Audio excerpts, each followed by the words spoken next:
మొట్టమొదటి factory outlet మన Mukunda jewellers ఈ జూలై 11న సోమాజిగూడలో ఘనంగా ప్రారంభం కాబోతోంది. కేపీహెచ్పీ, కొత్తపేట్, ఖమ్మం మరియు ఇప్పుడు సీఎం క్యాంప్ ఆఫీస్ ఎదురుగా సోమాజిగూడ. అంటే ఈ చర్చల పేరుతోటి ఒక ఇండికేషన్ కూడా ఇవ్వడం జరిగింది. చర్చలు అయిపోయిన తర్వాత తెలుగుదేశం క్యాడర్కు టార్గెట్ 2028 అనేది ఇక్కడ కూడా పార్టీని బలోపేతం చేస్తాం, టార్గెట్ కొట్టేస్తాం, 2028 నా టార్గెట్ అని చెప్పేసి కూడా 2 కళ్ళు అని కూడా చెప్పడం జరిగింది. దాని అంటే ఈ రహస్య ఏజెండాలు ఏమైనా ఇది ఇక్కడ వరకు నేను చెప్పిన వరకు ఇది ఒక పద్ధతి ప్రకారం జరిగింది. ఇక్కడ వరకు కూడా ఈవెన్ నా ఉద్దేశంలో 2 రాష్ట్రాల ముఖ్యమంత్రులు కూర్చొని విభజనలో ఉన్న సమస్యల గురించి మాట్లాడుకోవడం అనేది మనం స్వాగతించాలి. ఎందుకంటే 2 రాష్ట్రాలు కూడా దాని ఇన్వాల్వ్మెంట్ కూడా అక్కడ వరకు తప్పు లేదు. కానీ ఇప్పుడు మీరు అన్నది కదా అక్కడి నుంచి అసలు విషయం మొదలవుతుంది. ఓకే, ఇప్పుడు ఎందుకు మనం నేనే ఆనాడు స్టేట్మెంట్ చూసిన తర్వాత నేనే ఉలికిపడ్డా. ఎందుకు ఉలికిపడ్డా అంటే మళ్ళీ 2 గంటల సిద్ధాంతం ఏంది, బాబు గారు ఇక్కడ వెళ్ళిపోయారు, అది అక్కడికి అయిపోయింది. వాళ్ళు ఆంధ్ర ప్రాంతం, ఇది తెలంగాణ ప్రాంతం.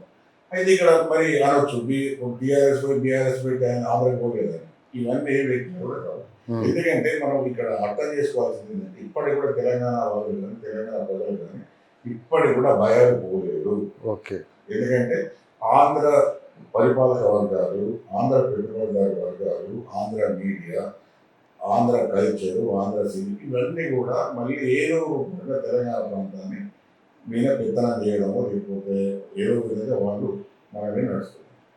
ఇప్పుడు తర్వాత sizeable section of Andhra people హైదరాబాద్లో ఉన్నారు. ఇంకా ఈ 10 నెలలు కూడా ఇంకో విధంగా రావడం జరుగుతుంది. అయితే ఇక్కడ విషయం ఏంటంటే ఆంధ్ర వాళ్ళు రావచ్చు, హైదరాబాద్ సిటీ కావచ్చు, ఇక్కడ అన్ని రకాల వ్యవహారాలు అంటే ఉద్యోగాల నుంచి మొదలు పెడితే వ్యాపారాలు మీ దాని వాళ్ళు తీసుకోవచ్చు. కానీ ఇక్కడ సమస్య ఏంటంటే ఏ ఆంధ్ర పెత్తనం మారవద్దు, ఆంధ్ర పాలక వర్గాలు కానీ పెట్టుబడిదారు వర్గాల యొక్క పెత్తనం మారవద్దని నిరంతరంగా తెలంగాణ ప్రజలు పోరాటం చేసి రాష్ట్రం సాధించుకున్నారు. మళ్ళీ ఇప్పుడు తెలంగాణ రాష్ట్రం మీద ఆంధ్ర నాయకత్వం యొక్క ఆధిపత్యం, ఆంధ్ర నాయకుల యొక్క ఆధిపత్యం మళ్ళీ చెలాయిస్తామంటే మాత్రం ఇక్కడ ప్రజలు ఒప్పుకోవడానికి సిద్ధంగా. ఎందుకు నీకు విషయం చెప్తాను, 2 విషయాలు. ఇప్పుడు బీజేపీ ఆంధ్రలో ఉండొచ్చు, తెలంగాణ ఉండొచ్చు, కాంగ్రెస్ ఆంధ్రలో ఉండొచ్చు, తెలంగాణ ఉండొచ్చు, జాతీయ పార్టీకి ఒక సమస్య. కానీ ఆంధ్ర రాష్ట్రంలో ఉన్న ప్రాంతీయ పార్టీలు ముఖ్యంగా తెలుగుదేశం ఒకవైపు, వైసీపీ ఒకవైపు, ఇవి ఈ 2 పార్టీల నాయకత్వంలో ఉన్న చంద్రబాబు నాయుడు గారు కానీ లేకపోతే జగన్మోహన్ రెడ్డి గారు వాళ్ళు తెలంగాణకు వచ్చి నేను టీడీపీ వ్యక్తి ఇక్కడ నేను రాజ్యం చేస్తా, నేను ఇక్కడ పార్టీని అధికారం చేస్తా అన్నా, లేకపోతే వైసీపీని పెట్టి నేను అధికారం చేస్తా అన్నా తెలంగాణ ప్రజలు ఒప్పుకోరు. అసలు ఒప్పుకోవడానికి అవకాశం లేదు. ఎందుకంటే ఆంధ్ర ప్రాంతం యొక్క నాయకత్వం ఉన్న వాళ్ళు మళ్ళీ తెలంగాణ ప్రాంతానికి వస్తే జరగబోయేది తెలంగాణ ప్రాంతం మళ్ళీ వాళ్ళ యొక్క ఆధిపత్యాన్ని కూడా ఇక్కడ తెలంగాణ వనరులు దూసుకోవడం, తెలంగాణ ఆధిపత్యం పెట్టడం జరుగుతుంది. కాబట్టి తెలంగాణ ప్రజలు ఒప్పుకోరు. అంటే ఇది బీఆర్ఎస్ కు ఒక అస్త్రం, టార్గెట్ 2028 అని అనడంతో కేసీఆర్ కు అస్త్రం దొరికినట్టు అయింది అనుకోవచ్చా? ఇది ఒకవేళ తెలంగాణ 2 విషయాలు. ఇప్పుడు ఒకవేళ నిజంగానే చంద్రబాబు గారు ఆ లెవెల్కి పోయి ఇక్కడ నేను టీడీపీని బలోపేతం చేస్తా, మన టార్గెట్ 2028 ఆ ప్రయత్నాలు చేసిన మాత్రం తెలంగాణ సెంటిమెంట్ మళ్ళీ విపరీతంగా బలపడుతుంది. ఓకే, ఆ బలపడ్డ తెలంగాణ సెంటిమెంట్ బీఆర్ఎస్కి పోతుందా? కేసీఆర్ బీఆర్. అయితే ఇక్కడ ఒక ముఖ్యమైన సమస్య ఏంటంటే కేసీఆర్ చేసుకున్న స్వయం కృపారాలు ఏదైతే ఆయనకు ఒక రక్షణ కవచంగా ఉన్నదో తెలంగాణ వాదాన్ని, తెలంగాణ బలాన్ని ఆయన తీసేసుకుని టీఆర్ఎస్ తీసేసి బీఆర్ఎస్ పెట్టి ఎన్ని తిక్కపనులు అంటే ఈ మాటలు ఆయన చూస్తేనే సంతోషపడుతుంది. మాట్లాడి తీసుకుపోయి ఆయన పోతారు.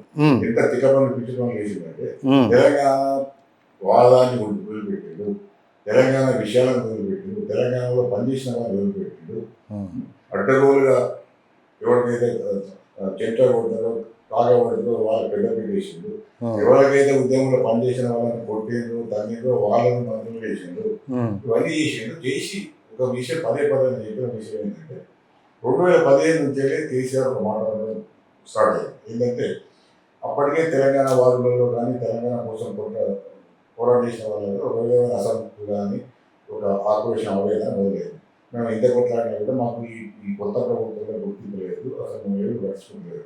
అప్పుడు ఆయన చెప్పింది అసెంబ్లీ గాంధీ చెప్పినారు, పట్టుకు చెప్పలేదు. బయట పార్టీ ఫ్లోరంలో చెప్పిండు, తెలంగాణ భవన్లో చెప్పిండు, అసెంబ్లీ కూడా ఇప్పుడు ఏంటంటే ఇక్కడి నుంచి వెళ్ళి మాది టీఆర్ఎస్ అనేది ఉద్యమ పార్టీ కాదు, కేవలం రాజకీయ పార్టీ, మాకు రాజకీయాలే ముఖ్యం. తర్వాత ఆయన బీఆర్ఎస్ పెట్టి మాకు తెలంగాణకు పెద్ద సంబంధం లేదు, దేశం మొత్తం మీద పోయినా. ఇప్పుడు నిజంగానే ఒకవేళ చంద్రబాబు గారు కానీ, జగన్ గారు కానీ, షర్మిల గారు కానీ ఇంకా ఏదో ఒక ఫామ్లో ఆంధ్ర నాయకత్వం తెలంగాణ పోతే తెలంగాణ వాదం బలపడుతుంది. ఓకే, బలపడుతుంది. కానీ ఇక్కడ సమస్య ఏంటంటే ఈ బలపడ్డ తెలంగాణ వాదం ఒకవేళ తెలంగాణ వాదాన్ని కట్టుబడి ఉండి కేసీఆర్ కానీ లేదా టీఆర్ఎస్ కానీ అక్కడికి ఉండి బీఆర్ఎస్ పెట్టకుండా ఇవన్నీ చేయకుండా బాగుంటే తప్పకుండా ఈ సెంటిమెంట్ పోయేది. కానీ ఇప్పుడు క్వశ్చన్ మార్క్ ఏంటంటే ఇప్పుడు ఆయన కూడా అంటారు, అదే నువ్వు చేసిందే కదా ఇదంతా. ఇప్పుడు నువ్వు తెలంగాణ వాదాన్ని డెవలప్ చేయలేదు, తెలంగాణ సంస్కృతిని డెవలప్ చేయలేదు, తెలంగాణ ఏది వర్గాలను ఒక స్థాయికి తీసుకుపోలేదు. కాబట్టి ఆ బ్యాక్ ఉంది కాబట్టి మళ్ళీ వాళ్ళు ఆంధ్ర పార్టీ కానీ, ఆంధ్ర నాయకత్వం కానీ, ఆంధ్ర పెద్దలు మళ్ళీ తెలంగాణకు వస్తున్నారంటే ఒక విధంగా 9.5 years అంటే 9 సంవత్సరాలు మీ పాలన వైఫల్యాలు బలంగా ఉన్నది. అది ఒక వైపు వస్తుంది. వచ్చినప్పటికీ కూడా ఒకవేళ వీళ్ళ దాడి, ఆంధ్ర వల్ల దాడి ఎక్కువైతే మాత్రం తెలంగాణ సెంటిమెంట్ బలపడుతుంది. ఏదో విధంగా కొంత మేర బీఆర్ఎస్ లేదా టీఆర్ఎస్